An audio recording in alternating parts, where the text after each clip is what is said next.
This video is all about how to train your dog to enjoy being on their mat and staying on their mat so that you can enjoy your dinner in peace, not have your dog scrounging while you're cooking food, and to be able to go and answer your door without your dog going to harass your guests.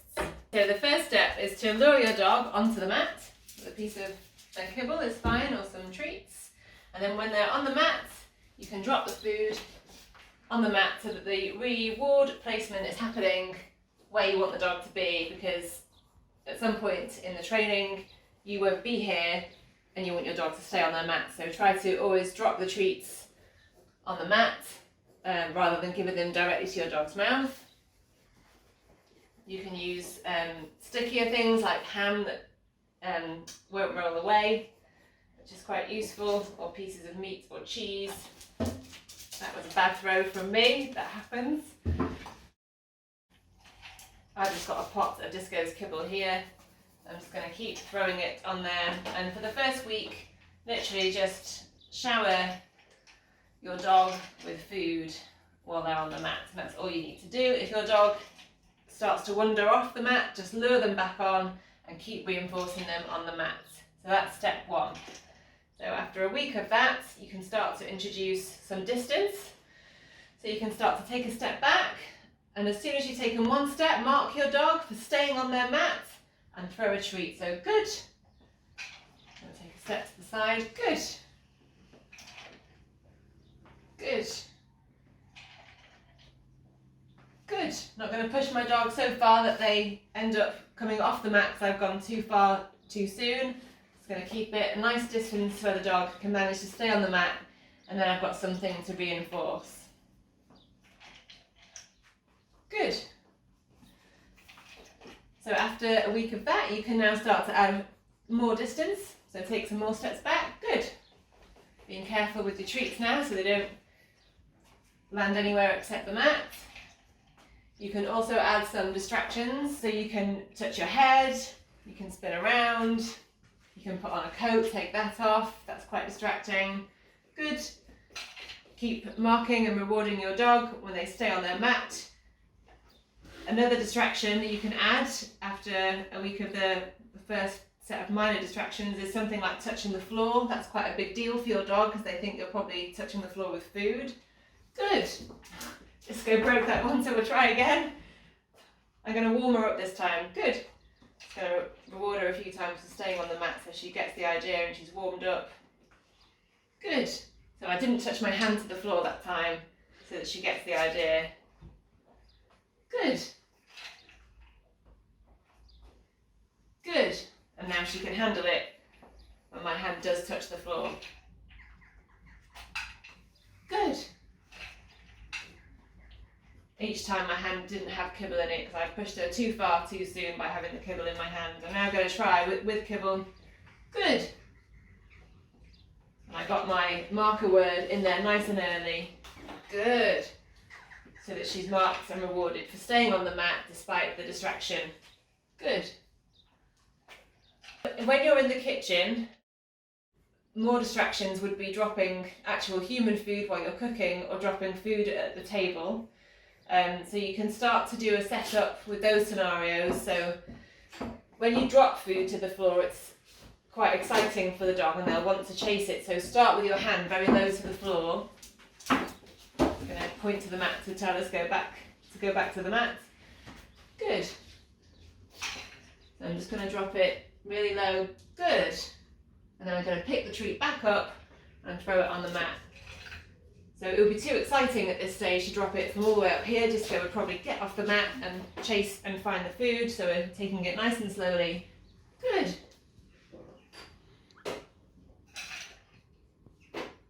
Good. So I'm marking and rewarding her for watching the food drop. She stays on the mat and she gets the food that's been dropped thrown to her for staying on the mat. Good. I'm going to vary the place that I drop the food to try to generalise the behaviour. Good. And now we can make it a bit more lifelike. We can pretend the food has come from the worktop. Good.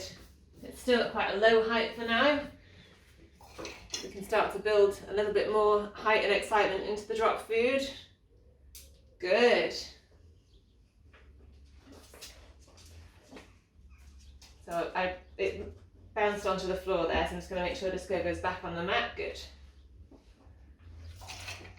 We'll try it from a greater height this time. Good.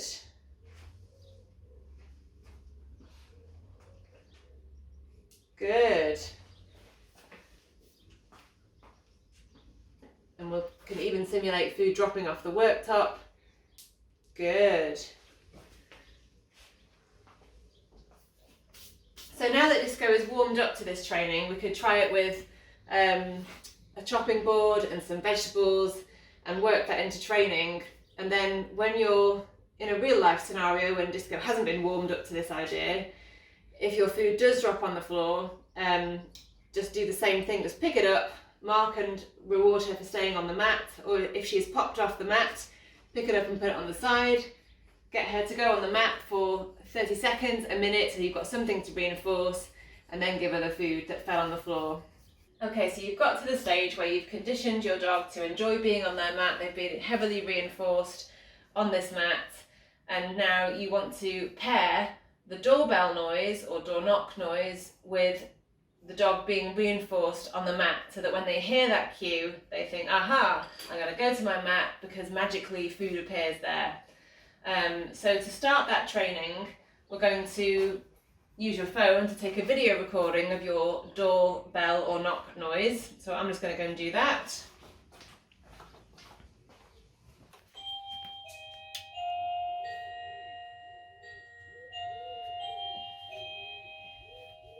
Okay, so you're going to pair the doorbell noise with feeding your dog. So.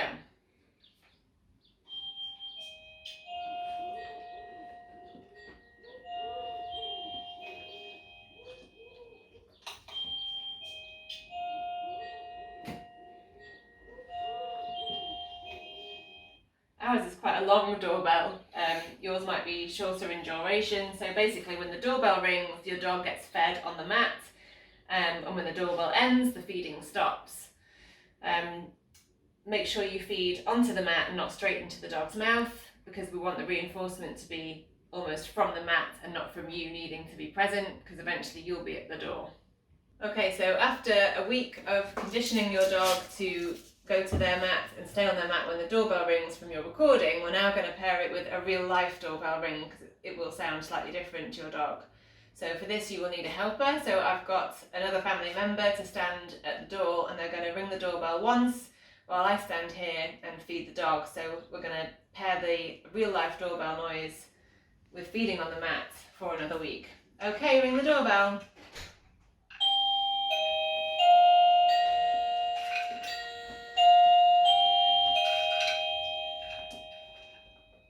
Okay, so after a week of just conditioning your dog to stay on their mat when they hear the doorbell ring, we're now going to pair it with some other real life noises like a hello and a how are you and the opening and the closing of the door.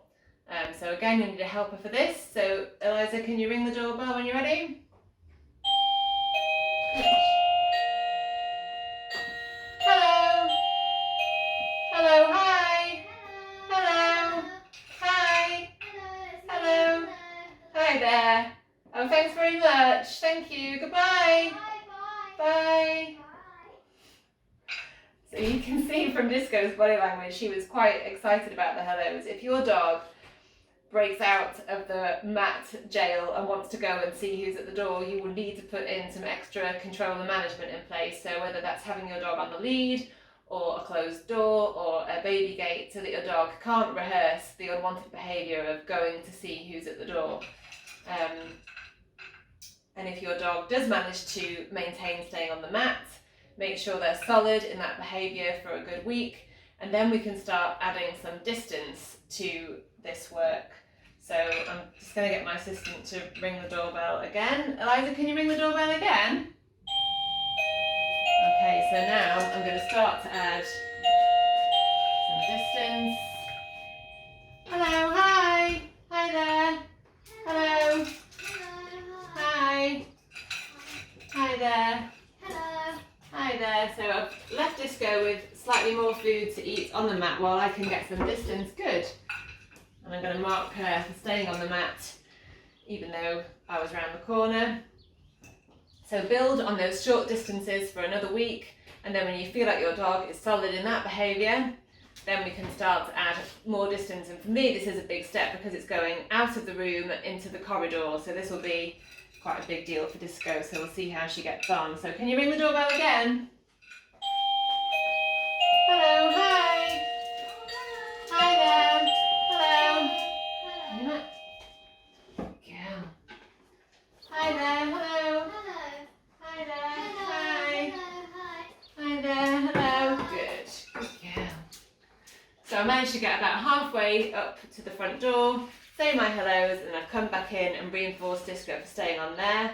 At this stage I would probably keep it like that for Disco for another week before I manage to get to the front door, and then I would leave it there for a week by getting to the front door, and then again with having 30 seconds at the front door, seeing a guest would be another week's work on top of that. Okay, so this time I'm going to manage to go all the way to the front door, say hello to my guest and shut the door again and come back in. So I've got a handful to scatter feed Disco with on the mat while the doorbell rings. Let's see how we get on. Can you ring the doorbell please?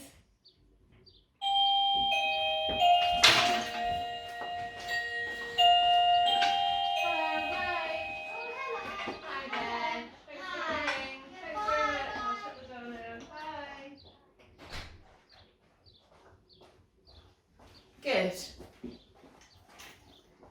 I'm going to reward Disco for staying on the mat while I spoke to my fake delivery person. And the next stage after this would be to generalise it with lots of different guests and voices and footsteps so that your dog can maintain the behaviour no matter what kind of guest you've had at the door.